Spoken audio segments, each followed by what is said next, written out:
Ушел из жизни Александр Ульянов, известный в коме журналист и писатель. Он долгое время болел коронавирусной инфекцией. Республика потеряла талантливого и самобытного человека. Вся жизнь Александра Васильевича связана с журналистикой. Карьера его начиналась в редакции газеты «Красное знамя», куда он поступил корреспондентом после окончания в 1975 году Комипединститута. А через 12 лет окончил отделение журналистики Ленинградской высшей партийной школы.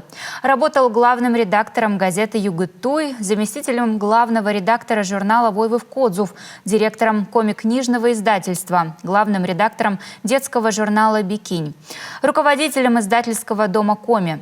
Писательским творчеством начал заниматься еще в студенчестве, писал стихи и прозу. Работы Александра Ульянова можно прочесть на русском, эстонском и марийских языках. В его рассказах и повестях простые деревенские жители и непростая жизнь сельской глубинки. Мы приносим соболезнования близким Александра Ульянова.